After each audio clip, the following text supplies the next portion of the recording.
So here we are at the Prepper Life channel. Thanks for joining me again. Cold steel.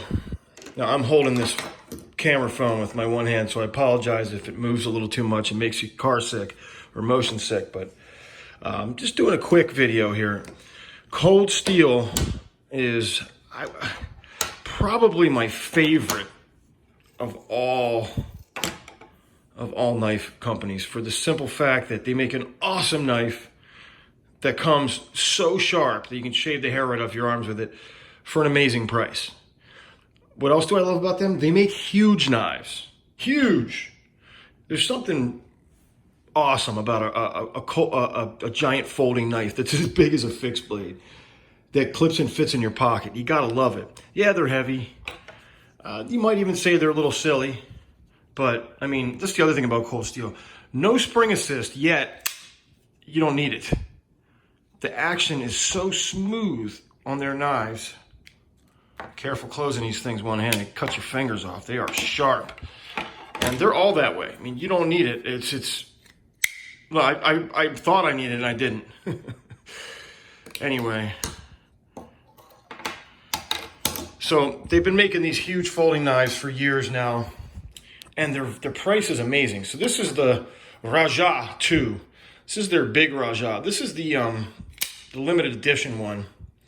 I love this knife. This limited edition one has the G10 scales, as opposed to the the glass filled nylon like these two, and like the knife we're about to show you in a minute has. So these aren't cheap. The Raja, I don't know if I'm saying it, Raja. The Raja is, you can find them used for 50 bucks, 45 bucks. This one specifically, you'll have a hard time finding it. I don't think they made this one with G10 scales for more than a year, so they'll run you over 100 bucks. But it's worth 100 bucks. It's that nice, and it's the Prepper Life channel, so we're budget minded. Another thing I love, you get Emersons and these expensive knives that have the automatic opening when you draw it out of your pocket. This cold steel makes these, which is great because you can remove it. Not everybody wants that automatic open when it comes out of your pocket, especially me. I have children, small children. And, God forbid, one of them snags it when I'm not looking and tries to pull it out of my pocket. But you don't really run into that problem too much with cold steel. Why? Because the clips are awesome. They really clip them to your pocket. Then you have the Voyager, which has been my favorite for a long time. I got the Tonto blade. I have the regular blade, the drop point or clip point one as well. It's packed away in a bug out bag. I feel like getting it out. And what did I pay for this? 50 bucks? 50 bucks. This knife is freaking awesome. Other thing you gotta love about cold steel, how thick their blades are on these things. It's outrageously thick. You get a lot of blade. Then you have I don't know if it's called a Ti-Lite or Ti-Lite, but this is a nasty weapon. I mean, look, I believe the Ti-Lite is like 13 inches when it's open. You could grip it back here and you have a spear on the end of your hand.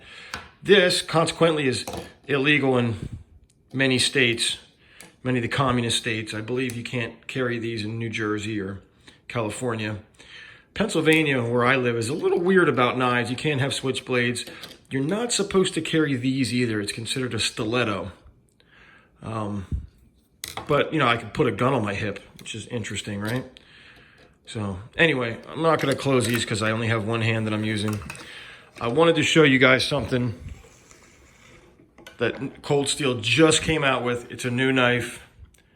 It's called the Luzon. This knife is freaking awesome.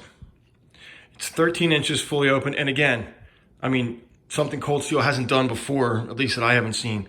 The finger flipper, you now have the option of the thumb flipper or the finger flipper. And again, I don't even have to try.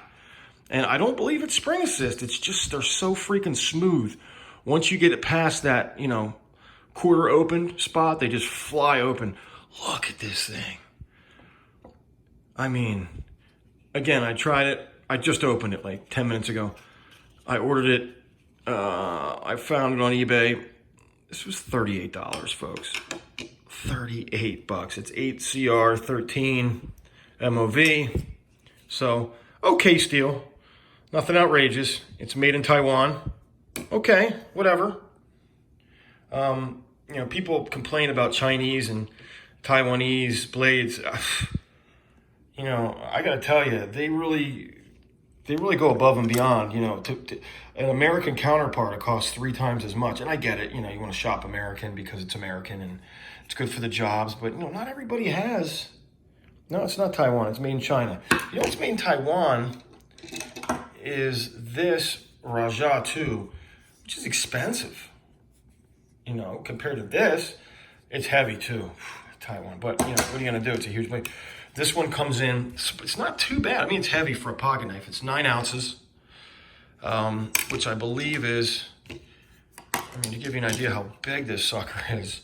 I mean, for anybody that knows how ginormous the Voyager is, look at that. The Ti-Lite has been the longest of all.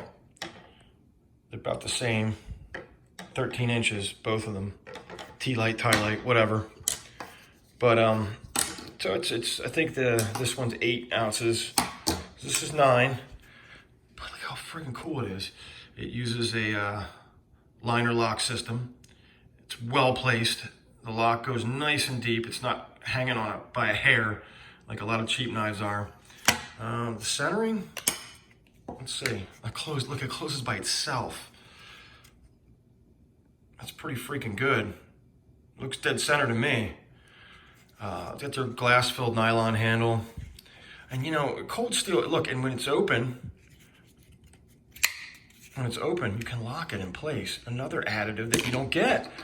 Granted, this is the tri-lock, triad lock, or whatever they call it, which is amazing. It's the best locking system of any folding knife you can get. These don't have it. The Raja and the Ti-Lite, they're liner locks as well. Love the liner lock on this one, though. It has the grip for your thumb. But yeah, I mean, how beautiful is this thing? You know, there's the whole, say what you want, but it's cheap, but I mean, come on. You know, it's got a good grip there, I guess. It's not too hard. You can push it in easy enough. But the lock works. And look, like I said, get your fingers out of the way. It closes by itself. And retention's good. It won't come out.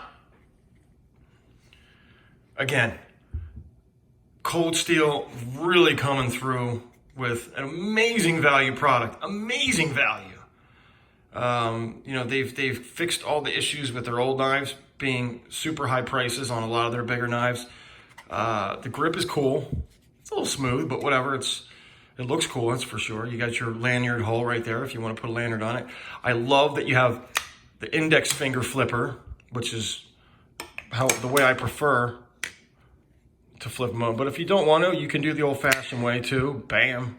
No flick of the wrist needed. Oh, man. Smooth. Still centered, even though I just opened it a bunch of times. Awesome. Anyway, it's a quick video. Good. It'd be good for slicing fruit too. I know I got my background here. Sorry. Cold steel comes through with a new design. Beautiful. And look at the clip. Something new too. It's plastic clip. Ah, it's plastic. It's cheap. Well, it's removable. It would appear that you could switch it for lefties here and here. Yeah. No, I guess you can't. No. Won't be able to, otherwise it'll be backwards. You won't be able to clip it in the pocket. But the retention in the pocket is fantastic because it's a wide clip. You get a lot of friction. It's tight. And as a general rule, unless you overbend it, plastic doesn't really lose its springiness. And does it bother me that it's plastic? No, it doesn't for $38. These are running generally $50, $55. You just search real hard. You'll find them cheaper. Make sure you get it from a U.S. seller.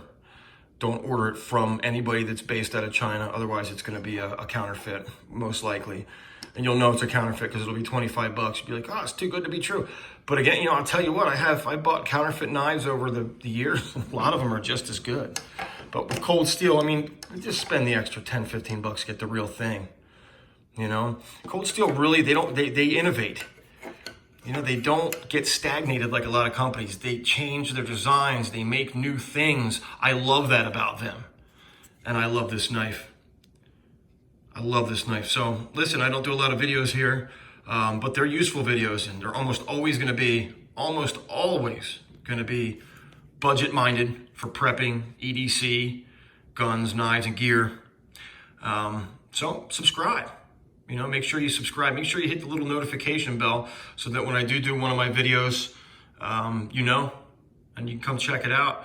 I can pretty much guarantee if you're someone who likes to save money and likes cool stuff like me, you're gonna like my channel, you're gonna like my videos. Go watch the other videos. That's what it's all about. But so I'm looking to do a new video every month at least, instead of every 6 months like before. So yeah, like I said, subscribe, hit the thumbs up for me, because the YouTube doesn't like gun and knife and gear videos for some reason. I guess they have a lot of liberal sissies just crying about weapons channels, guns channels, and knife channels, which is silly. I mean, they're such useful tools, especially knives. So useful. 40 to 50, I'm gonna call this a $45 knife. That's the medium price that I've seen it for. For 45 bucks, you can get yourself a friggin' pocket sword that's bigger than a lot of fixed blade knives. And you know what? In a regular pair of pants like I'm wearing today, it just fits all the way down in there. You got deep pocket carry, which a lot of people love that. I generally like a little bit sticking out, so I have something to grab onto. But for around the house, it's great. If I don't feel like carrying a gun around the house, I do. I'm that guy. I strap a gun on in the morning, whether I'm leaving the house or not. This I can strap on. It hangs in my pocket so deep and so tight that it's not ever going to fall out for no reason or anything like that. So it's a good home weapon. God forbid someone kicks in your door, but I'd be scared as hell if someone whipped this thing out on me. I'd imagine it probably makes a good camp knife. You can beat on it. Probably a great knife for the trunk, of your car, emergency knife for the price. Why not? Why not? If you're a broke guy and you want to have a cool ass knife, something big, something intimidating, you can't afford something expensive. You live in a state where you're not allowed to carry a firearm, some communist state. Chances are you could probably carry this. And this is about the next best thing. Anyway, again, thumbs up, subscribe, hit the notifications bell. Thanks for watching, guys. Love you guys. And I will see you next time. Prepper Life out.